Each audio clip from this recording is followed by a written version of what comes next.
Primeiro-Ministro Kairala Sanana Guzmão colhe assunto importante Lubuk ao presidente do Parlamento Nacional Maria Fernanda Lai.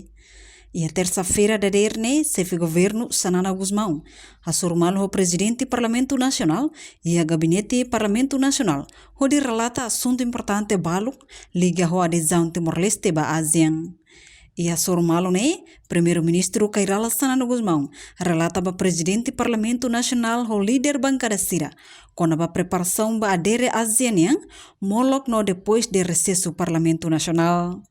Além de colhemos com a execução orçamento do trimestre da Huluk, inclui instituição EP ou IP Sira de Bidadão e o problema Barak.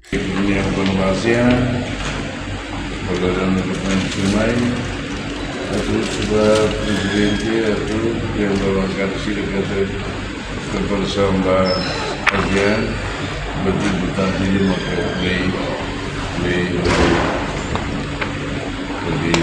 program da ASEAN.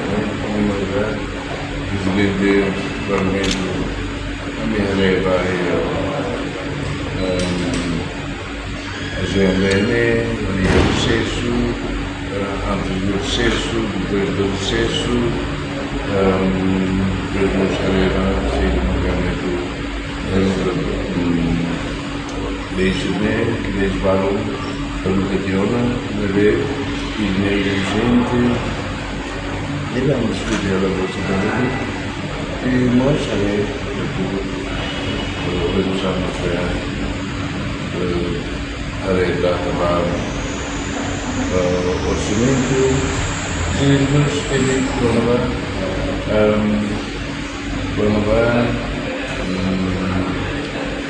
execução primeiro trimestre de linha, ou março,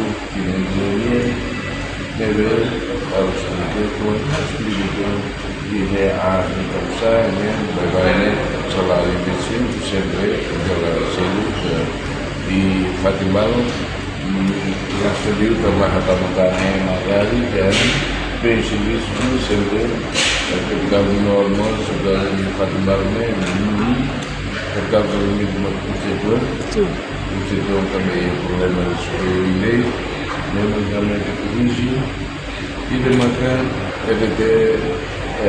EPIPC juga perlu problema sekarang mas o governo está feliz e temos de venir a independente autónomo ao governo da presidente e a meter pedidos mais para eventualmente taxa que a lei anula que o PIB tira a realidade e a situação anterior e o governo também o governo dela rede anunciar. Também para salário universal a minha república independente autónoma do lá o gasto a não se lá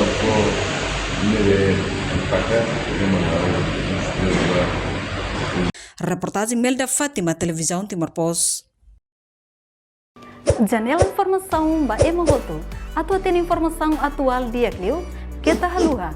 Haneham botão subscribe, like. Halo comentário no Fahia Tutang ba media social Hotu.